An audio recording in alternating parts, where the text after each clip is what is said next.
দশরথ দেব স্মৃতি ভবন থেকে তাদের এই শোক মিছিল সংগঠিত হয়।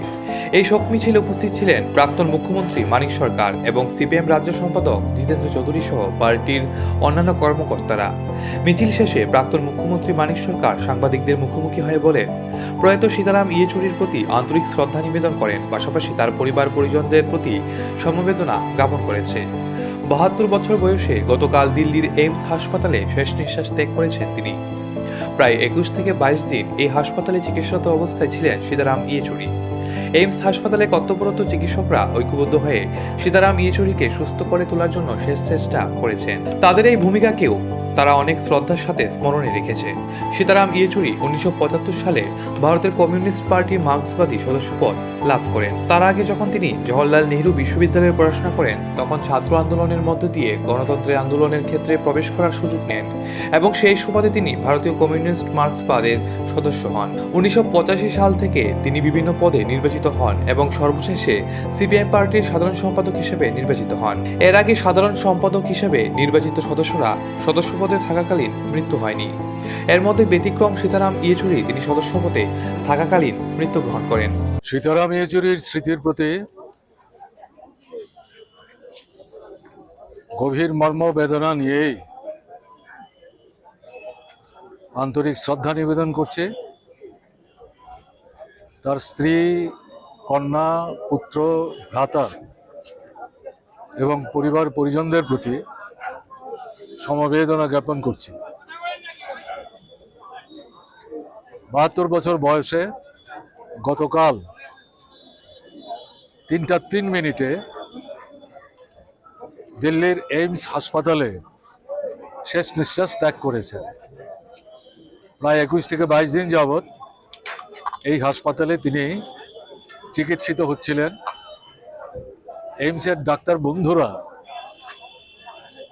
অত্যন্ত আগ্রহ নিয়ে ঐক্যবদ্ধভাবে সীতারাম ইয়েচুরিকে সুস্থ করে তোলার জন্যে শেষ মুহূর্ত পর্যন্ত চেষ্টা করেছেন।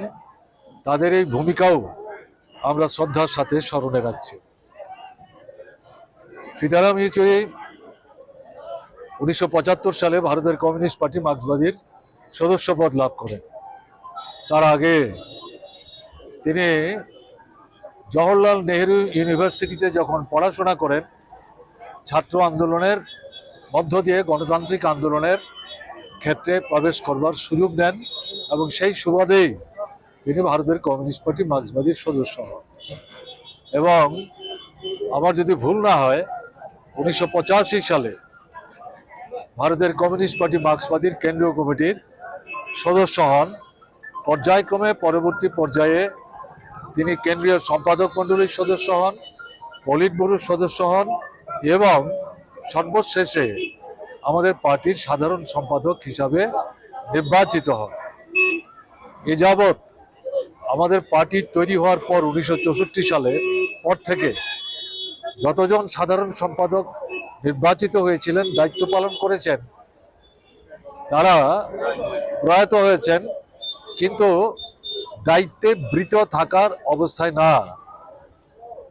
সীতারাম ইয়েচুরি এদের মধ্যে ব্যতিক্রম, যিনি সাধারণ সম্পাদকের পদে থাকাকালীন অবস্থাতেই শেষ নিঃশ্বাস ত্যাগ করেছেন।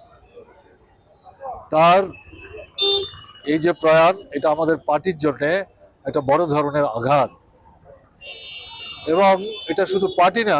এই শোক মিছিলে প্রাক্তন মুখ্যমন্ত্রী মানিক সরকার আরও বলেন, সীতারাম ইয়েচুরির এই প্রয়াণে সিপিএম পার্টির জন্য বড় ধরনের আঘাত, এবং এটা শুধু আঘাত নয়, ভারতীয় কমিউনিস্ট মার্ক্সবাদী আন্দোলনে এবং বাম গণতন্ত্রের আন্দোলনে ক্ষতিগ্রস্ত এবং বাধাপ্রাপ্ত হয়েছে। কারণ এই সামগ্রিক আন্দোলন সীতারাম ইয়েচুরির বিশেষ ভূমিকা পালন করেছিলেন। সীতারাম ইয়েচুরি যদিও এই ভারতীয় কমিউনিস্ট মার্ক্সবাদী সাধারণ সম্পাদক, কিন্তু কমিউনিস্ট পার্টি ছাড়াও অন্যান্য যে বামপন্থী গণতান্ত্রিক কাজের সাথে একটা অত্যন্ত আন্তরিক রাজনৈতিক সম্পর্ক গড়ে তোলার ক্ষেত্রে তিনি গুরুত্বপূর্ণ ভূমিকা পালন করার চেষ্টা করেছে।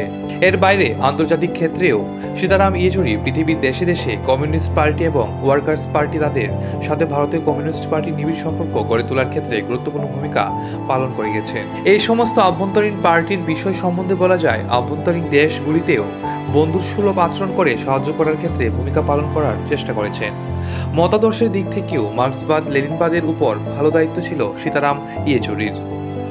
নিজস্ব প্রতিনিধি রিপোর্ট, এশিয়ান টাইমস।